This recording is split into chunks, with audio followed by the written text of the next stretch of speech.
Alternators power generation industry के workhorse हैं। ये एक निर्दिष्ट फ्रीक्वेंसी पर एसी पावर को जनरेट कर सकता है। इसे सिंक्रोनस जनरेटर भी कहा जाता है। इलेक्ट्रोमैग्नेटिक इंडक्शन द्वारा ऑल्टरनेटर्स में बिजली को पैदा किया जाता है। कॉइल में बिजली जनरेट करने के लिए या तो कॉइल को मैग्नेटिक फ्लक्स के हिसाब से घुमाना चाहिए या कॉइल के हिसाब से मैग्नेटिक फ्लक्स को घूमना चाहिए।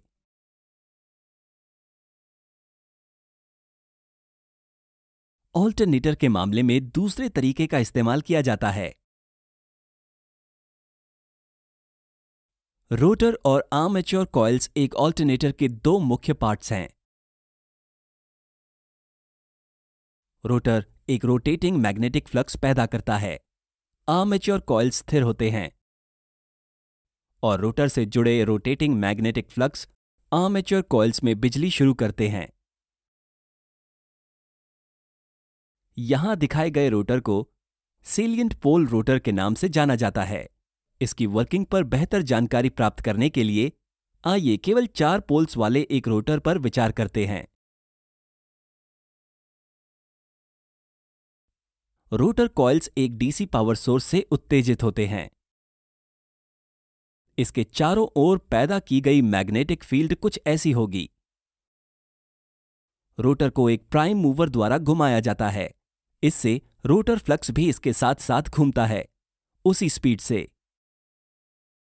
ऐसा घूमने वाला मैग्नेटिक फ्लक्स अब आर्मेचर कॉइल्स को इंटरसेक्ट करता है, जो रोटर के चारों ओर फिट किया हुआ होता है। ये इस वाइंडिंग पर एक ऑल्टरनेटिव ईएमएफ को जनरेट करेगा। यहां रोटर स्टेटर इंटरैक्शन का स्लो वर्जन है। इस 4 पोल सिस्टम के लिए जब रोटर आधा चक्कर लगा लेता है तो इंड्यूस किया हुआ ईएमएफ एक पूरा चक्कर लगाता है। यह आसानी से कहा जा सकता है कि इंड्यूस किया हुआ ईएमएफ रोटर की स्पीड और पोल्स की संख्या यहां बताए गए संबंधों के माध्यम से जुड़ा हुआ है। इस संबंध से यह स्पष्ट होता है कि पैदा की हुई बिजली की फ्रीक्वेंसी मैकेनिकल रोटेशनल स्पीड के साथ सिंक्रोनाइज्ड है। 3 फेज एसी करंट को पैदा करने के लिए 2 और ऐसे आर्मेचर कॉइल्स जो पहले वाले से 120 डिग्री फेज के अंतर में हैं, को स्टेटर वाइंडिंग में डाल दिया जाता है। आमतौर पर इन 3 कॉइल्स का एक सिरा स्टार कनेक्टेड होता है और 3 फेज बिजली दूसरे सिरे से खींची जाती है।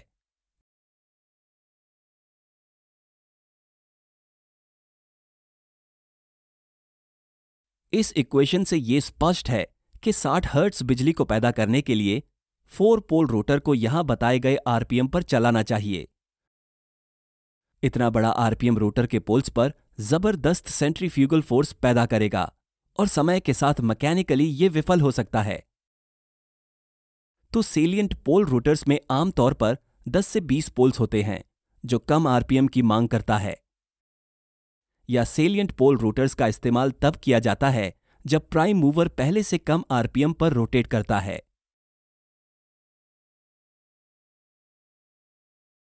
पोल कोर का इस्तेमाल मैग्नेटिक फ्लक्स को प्रभावी ढंग से ट्रांसफर करने के लिए किया जाता है और वे काफी मोटी स्टील लैमिना से बनाए जाते हैं। इस तरह की इंसुलेटेड लैमिना एडी करंट के निर्माण के कारण हुए एनर्जी लॉस को कम करता है। 3 फेज 12 पोल सिस्टम की आर्मेचर वाइंडिंग को यहां दिखाया गया है। मैग्नेटिक फ्लक्स ट्रांसफर को बढ़ाने के लिए एक स्टेटर कोर का इस्तेमाल किया जाता है।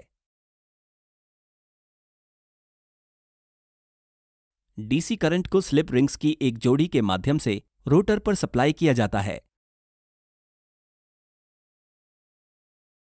डीसी करंट या तो बाहरी सोर्स से या छोटे डीसी जनरेटर से सप्लाई किया जाता है, जिसे उसी प्राइम मूवर पर लगाया जाता है। इस तरह के ऑल्टरनेटर्स को सेल्फ एक्साइटेड कहा जाता है।